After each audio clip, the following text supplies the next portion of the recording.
I would like to start this lecture with asking a couple of questions, and you can just raise your hands for yes or no answer. This is very like classroom and non-participatory, and that's why I brought the apple. So how many, the definition of character in those questions is up for grabs. So anything that you consider character works here. How many here played a LARP where you had no character whatsoever? No name, no title or archetype, just maybe a place or a set of rules? Alright? How many here played a LARP where you had your character's whole life worked out in detail but never retold it to someone during the game? Yeah, just checking. And the title of this lecture is Why Characters? Postdramatic Gaming versus the Ideology of Storytelling. And what the title and the presentation in the program says is maybe not entirely true anymore, but the lecture is still about the interrelation between LARP or freeform and the performing arts. And from now on I will not say freeform anymore, not because I don't think it counts, but only because it's easier to use just one word. What I will do is argue that LARP is still, after 15 years of claiming the opposite, mimicking the dramaturgy of mainstream theater and cinema, and that this is often a problem. Then I will do a humble or megalomane attempt to solve the problem by proposing other ways of relating to character and story. This is a very small attempt, and then I count on you to help me during the rest of this convention. And I want to do this not only because I personally would have more fun doing other things than story and character, but also for political, social, and economical reasons. Initially, I had an image that this would be a bit like a 101 in contemporary theory and how it applies to LARPing. This is not what it is, but I will explain the term postdramatic since I put it in the title. And this notion was coined by the theorist Hans T.S. Lehmann in relation to a number of mostly text-based performative practices that occurred in the 80s and 90s in Europe. Lehmann wanted to point out a tendency within theater to leave narrative and dialectics behind and decentralize ideology. The widespread use of this term has been criticized both because it's emptied of meaning when it applies to anything slightly untraditional, and because of Lehmann's sometimes questionable belief in non-commodifiable art. That is to say that he thought that by using these other kinds of stories, or stories that are not really stories, you could get away from the market, and this is not true in my belief, and in a lot of other people's belief too. Anyway, I choose to put postdramatics in my title anyway, because despite the criticism, it's the buzzword of a whole generation of young performers that could potentially be interested in what we are doing and how we do it. And to use this word is also a pointer towards contemporary aesthetics and theory. To use this word as a pointer towards contemporary aesthetics and theory is for me a way of underlining the possible connections between the performing arts and games. Further, I put postdramatic next to gaming with the intention of exploring in what extent we as LARPers are in the middle of a dramatic paradigm rather than a postdramatic paradigm, and in what ways this could change. Now, I guess some of you might wonder, I've heard that you want to know what I have against characters and story in the first place. And to tell it short, I'm a LARPer that gradually quit gaming when I started to work with theater and text, because I experienced that what LARP tried to do in terms of storytelling or exploration of characters and strong scenes was easier for me personally to achieve in the artistic field. That is, as a practitioner, not as a spectator. And there were other reasons too. For example, I would get paid for doing theater, or at least I didn't have to pay for it. And I got away from some pretty nasty subcultural power structures, and then I exchanged them for other nasty, maybe slightly less subcultural power structures. But anyway, Now, obviously, I'm back here again with a room full of people listening to me, and it's crazy. But I'm not really sure that I'm back, because I have some issues to sort out with the LARPing scene, and this is maybe one of the reasons why I choose to do this lecture. Because I think what keeps bugging me, apart from the nasty subcultural power structures, is precisely how most games rely on story and character. When that is maybe not really what I'm after when I'm gaming, at least not anymore.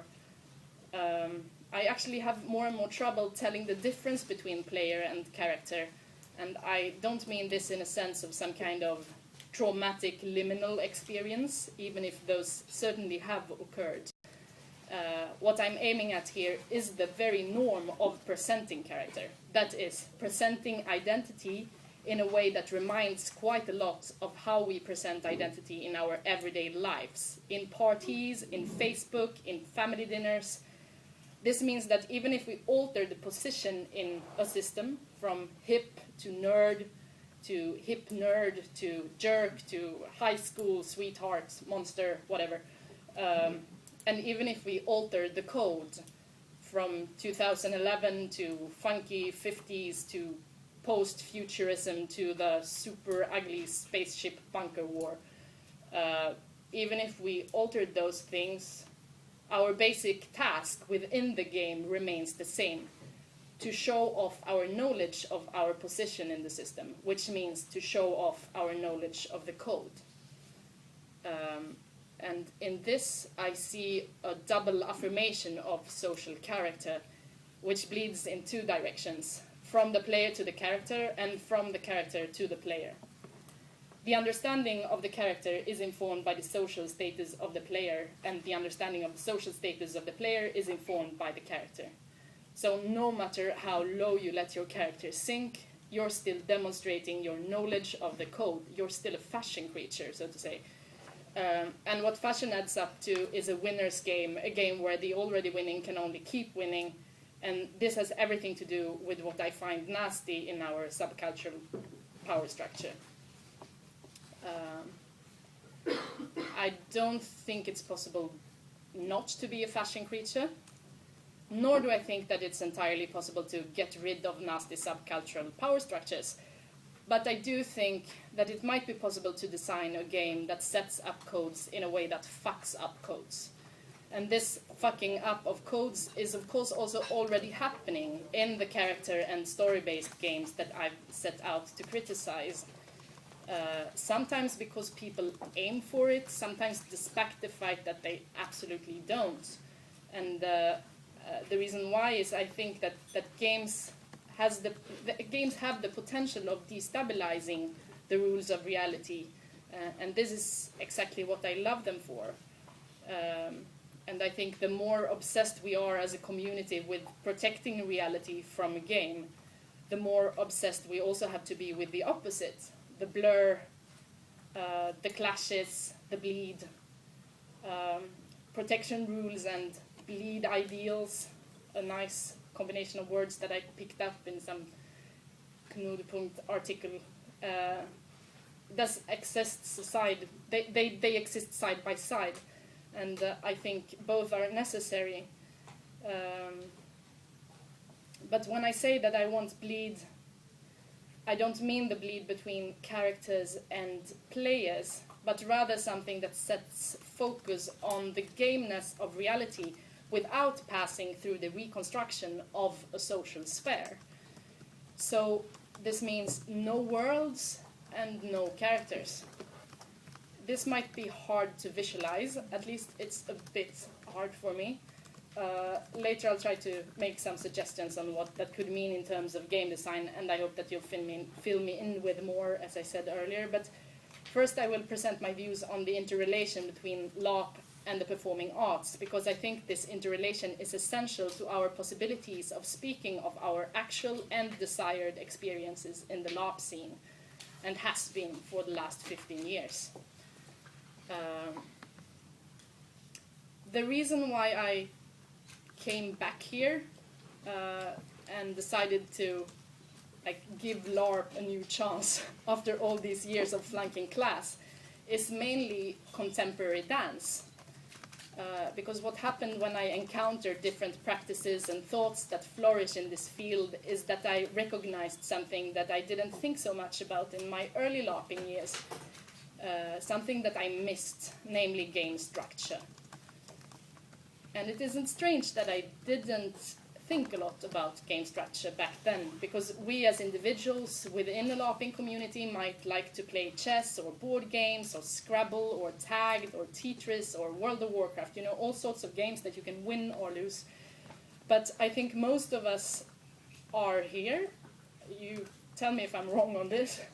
But I think most of us are here because we're into live role-playing games with a strong emphasis on characters and their interaction.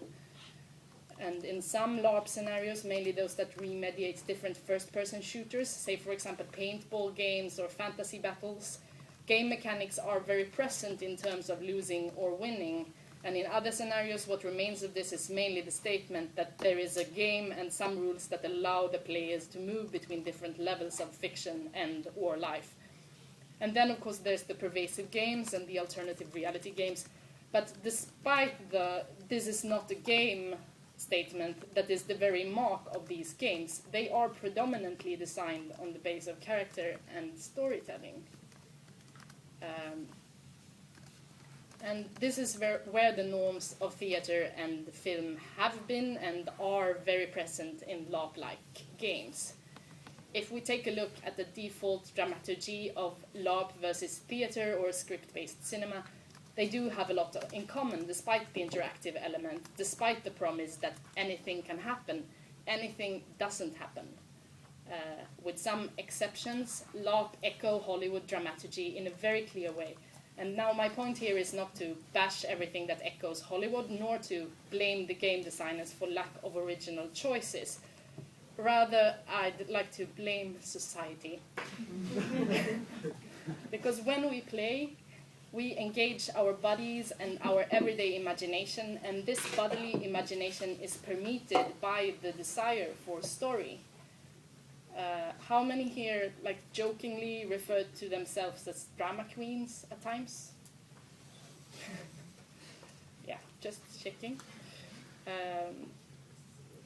My point of asking this question is, of course, that I want to show that a lot of us like surprises and secrets that are revealed, and we like to take a ride along the Aristotelian curve, and we look for life-changing confrontations, love stories, disasters, cowboys in the sunset, whatever.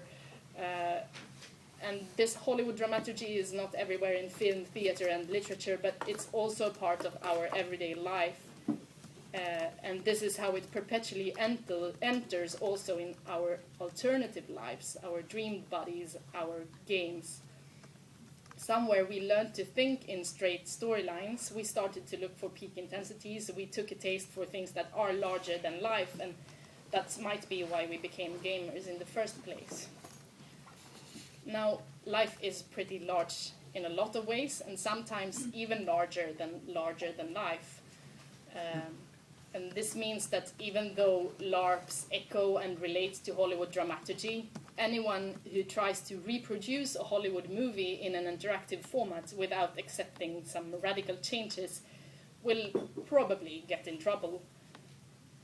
So we actually work with a double standard when it comes to how we handle the dominance of story and character.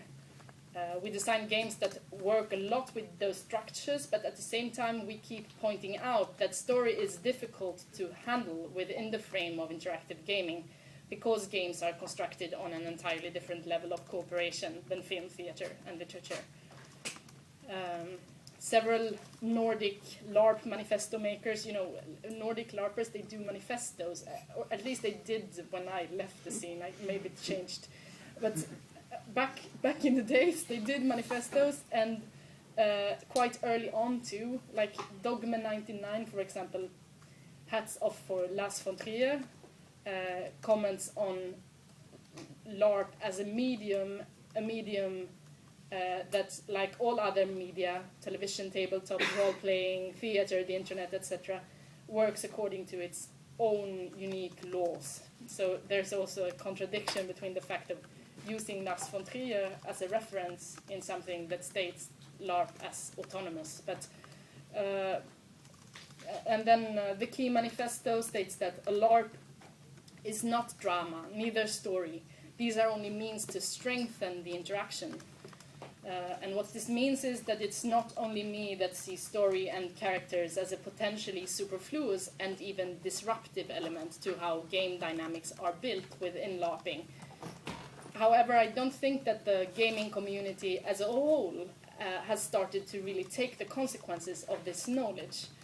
I don't mean that we should all just drop the notions of story and character altogether, but I do think that the community would really benefit from working more with game, not as a way of strengthening story, but as a way of telling something else than story. Somewhat ironically, it seems that our access to something else, whatever it might be, is still quite dependent on theater and film. We distance ourselves from our dirty backgrounds as super nerds and try to gain legitimacy through clinging on to cultural cleanness, throwing words around like interactive theater, scenes, ensemble, Brechtian storytelling, monologues, and I would say that even a word like plot that is very integrated in a nerd subculture comes from theater originally, or from theater's travel through gaming culture, maybe. We're kind of like the performing arts' annoying little sibling, like making holes in our ears with pins instead of going to the saloon and stealing liquor in the kitchen when we don't get into the bars. And this is no doubt due to the overlapping interests of the agents within the subculture. People like both LARP and theater or film. But it's also most likely a way of trying to get more resources by becoming more readable and thus more interesting to the established institutions. The rooms and the respectability of theater and film are desirable for a subculture whose economy is and has been based on self-expenses and social award systems. The idea is that the circumstances of production for live role-playing games could change if its agents learn to talk performing arts language instead of trying to export the gamer's vocabulary, even though the performing arts could sometimes have a good use for such a vocabulary.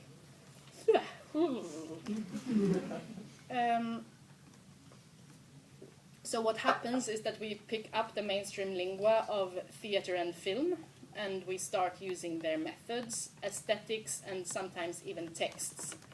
In Sweden we had, for example, Hamlet, based on a Shakespeare's play, and A Nice Evening with a Family, that mixed the characters from a number of chamber plays to explore the different aspects of modern family life. And I suspect that the usage of this kind of text strengthens the theater discourse within LARP. It also stresses the position of a text in a new way. When I started LARPing, LARPs in general had quite a weird relation to text, often on an obligatory do-it-yourself basis. And now I have like questions to check where you're at again. So how many here wrote or made up the majority of their characters themselves? Yeah, I don't know myself. How many here got the majority of your characters served on a plate by organizers? Okay, so it seems that... But comment on that. That's very different in the different countries. Yeah, I imagine. And I think also with how old you are. So I just got the view that's maybe the people who raised their hands on majority of your characters served on a plate by organizers were younger. And my point here is that I think it's still rather common that you have to write or read some kind of elaborate description about your character or world, and then from that text you do an interpretation that might or might not give you some game opportunities when you meet the other players. For me, this way of working collectively is peculiarly lonely and unphysical. Cooperating around the known factors of a theater script sure seems a lot more fun than studying fake geography. But at the same time, when text is no longer the tool of the individual player, it also becomes a structure that permeates the collective experience at a deeper level, opening for the existence of main characters and central stories. Now, LARPs have of course been influenced by ideas of central and peripheral characters already before the performing discourses became strong. Just take a look at the usual pitfalls of creating main characters in perfect alignment to social status, so that the one who plays the king becomes more important game-wise than the peasant. This is extremely common, I think. But however, I don't think that theater scripts can really save us from this. To be able to get away from the prestige in playing Ophelia and letting Rosencrantz and Guildenstern have their show, you have to really work hard with game structure and participation. And I mean, we are hard-working people. We do this work. But if we presume that interactivity without main characters is possible, if we say that we want a structure where everyone plays the game and no one is an extra, what kind of performance theory could we then apply? Where can we borrow our legitimacy? And I don't have a simple question. I don't have a simple answer to this question, but I do think that there's a lot more to performance discourse than classical stage plays. While we do this little sibling thing, like trying to grasp the things that produce value, the performing arts are simultaneously catching up on LARP. As I said earlier, the contemporary dance world in general is just a plane of games and rules and participatory ambitions. I could do a long list of choreographers and shows, but let me just throw out some big names like Xavier Leroy, Anne-Liv Young, Felix Rückert, and this tendency also goes for the vague in-between activities called performance. Gob Squad's show Kitchen, for example, a show built on the participation of chosen audience members, has toured the prestigious scenes of Europe for several years now. And teams such as Punch Drunk or Signa build intricate interactive worlds where visitors can enter and participate in different ways. And theater seems to have caught the same flu, at least in Sweden. The groups Postrestante, Aktör, Barnens underjordiska scen, these are just a few of the Swedish groups that work predominantly with interactive installation, and others join in occasionally. At the same time, some of those practitioners are remarkably bad at game design. They fail at making playable rules, they fail at making rules explicit, and most of all, a lot of them part from the assumption that the audience will always act more or less like an audience. The members of the audience are expected to interact, but only to a certain extent, within limits that are not clearly communicated and that the artists themselves might not even have verbalized properly. And some of this could probably be blamed on canoic avant-garde theater texts. Like if we take a look at beautiful pieces such as Handke's Public Insult or Pirandello's Tonight We Improvise, what they have in common is the desire to fuck with the audience expectations rather than changing the very premises for the encounter. The audience is thus lured into a rhetoric catch-22. The provocation towards their inability to interact is entirely based on the assumption that they will not really pass any lines, that they will stay put so that the performers can kind of bully them.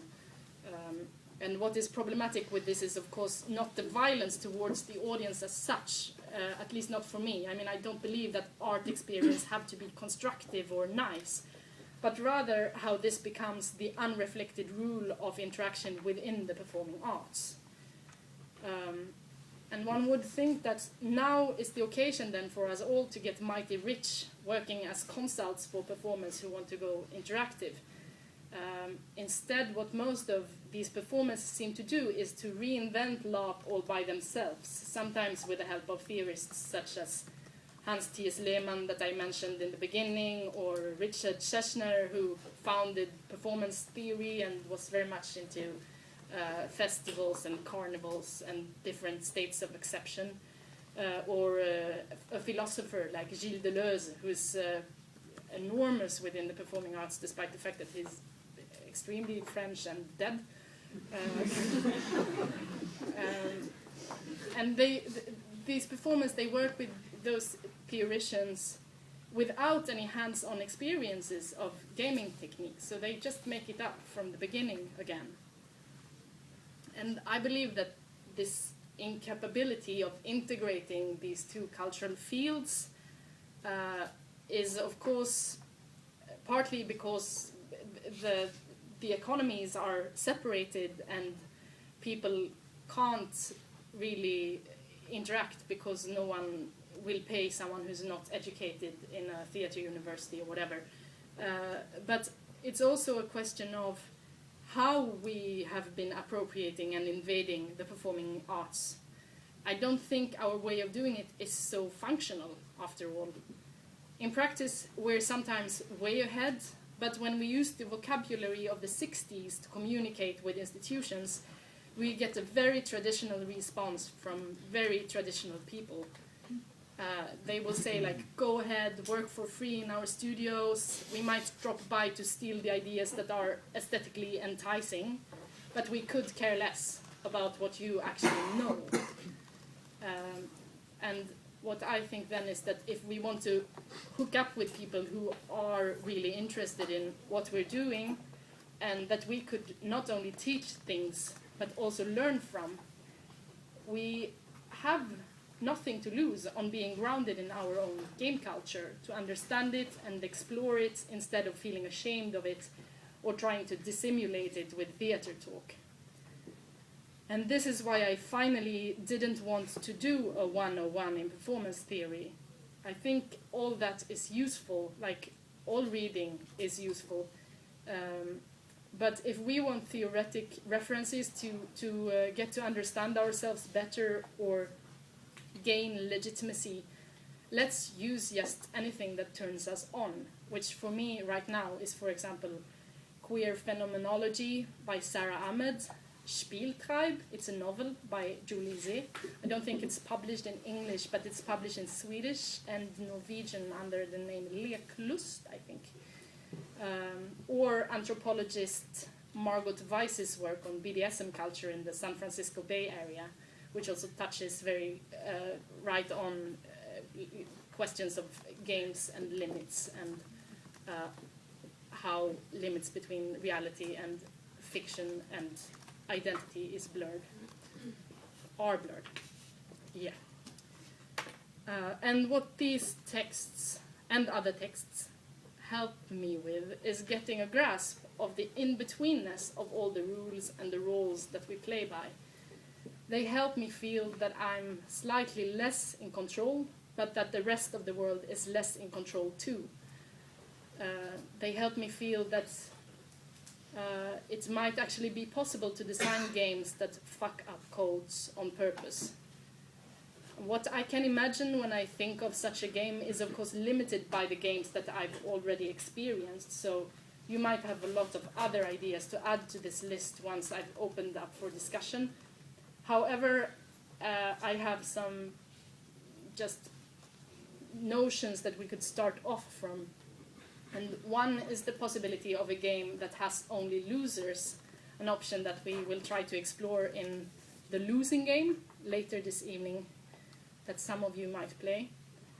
It could also be a game that has no winners, no losers, and no characters. And in this way cuts off or changes the nature of the two-directional bleed between player and character. And how could this look? Well, it could be a collective task that a group perform together, for example, a movement score or a movement game. What I'm after could also be games that don't demand to know the difference between winners or losers, games that work in the gap between players and characters, games that let characters and players and dreamed bodies coexist within a set of rules that rule out some parts of reality, temporarily or irreversibly. All these options and others need to be explored, played, and theorized. And with these words, I hope that we can start a never-ending discussion that brings up even more possibilities to rethink character and story, because we deserve it. Thank you.